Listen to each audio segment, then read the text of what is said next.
প্রথম মহিলা মুখ্যমন্ত্রীর বিদায়ের সঙ্গে দেশে মহিলা মুখ্যমন্ত্রীর সংখ্যা দাঁড়িয়েছে মাত্র একজনে। বিজেপি সরকারের আমলে দেশের মুখ্যমন্ত্রীত্বে মহিলাদের আধিপত্য কমছে প্রকাশ্যে বড় সত্য।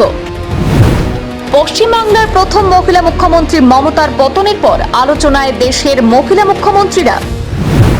মহিলা সংরক্ষণ বিলকে সামনে রেখে বিজেপি 5 রাজ্যের ভোট বৈতরণী পার হলেও মোদী সরকারের আমলে মহিলারা গুরুত্বহীন।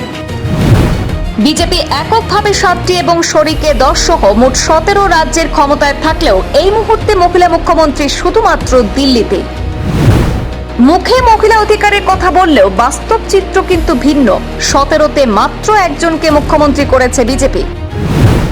সংখ্যাগরিষ্ঠ সরকার মহিলা সংরক্ষণ বিল পাশ করতে না পেরে দোষ চাপিয়েছিল বিরোধীর ঘাড়ে।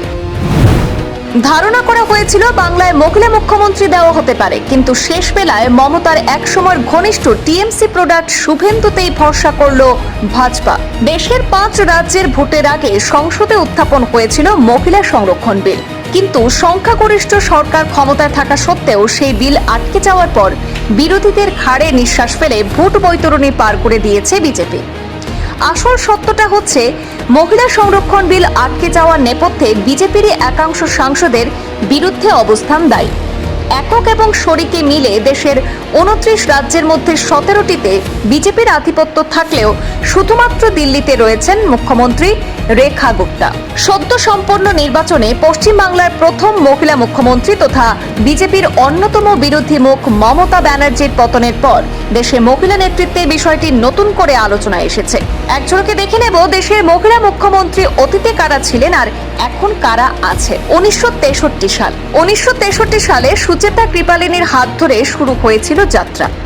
আজ পর্যন্ত 18 জন মহিলা দিল্লি সহ আরো 12টি রাজ্যের মুখ্যমন্ত্রীত্বের দায়িত্ব পালন করেছেন।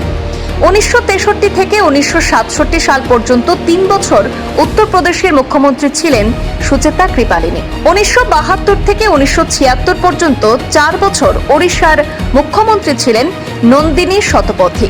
1973 থেকে 1979 পর্যন্ত 5 বছর গোয়ার মুখ্যমন্ত্রী ছিলেন শশীকলা কোকোদকর। 1980 থেকে 1981 পর্যন্ত 206 দিন আসামের মুখ্যমন্ত্রী ছিলেন সৈয়দা আনোয়ারা তৈমুর। 1988 সালে 23 দিনের জন্য তামিলনাড়ু মুখ্যমন্ত্রী ছিলেন VN জানকী রামচন্দ্রন। তারপর 1991 থেকে 2016 পর্যন্ত 14 বছর তামিলনাড়ু মুখ্যমন্ত্রী ছিলেন জে জয়ললিতা। 1995 থেকে 2012 পর্যন্ত 7 বছর ইউপির মুখ্যমন্ত্রী ছিলেন মায়াবতী। 1996 থেকে 1997 মধ্যে 83 দিন পাঞ্জাবের মুখ্যমন্ত্রী ছিলেন রাজেন্দ্র কৌর ভাট্টাল। 1997 থেকে 2005 পর্যন্ত 7 বছরেরও বেশি সময় বিহারের মুখ্যমন্ত্রী ছিলেন রাবড়ি দেবী। 1998 সালে 52 দিন দিল্লির মুখ্যমন্ত্রী ছিলেন সুষমা স্বরাজ। 1998 থেকে 2013 পর্যন্ত 15 বছর দিল্লির মুখ্যমন্ত্রী ছিলেন শীলা দীক্ষিত। 2003 থেকে 2004 পর্যন্ত 259 দিন মধ্যপ্রদেশের মুখ্যমন্ত্রী ছিলেন উমা ভারতী।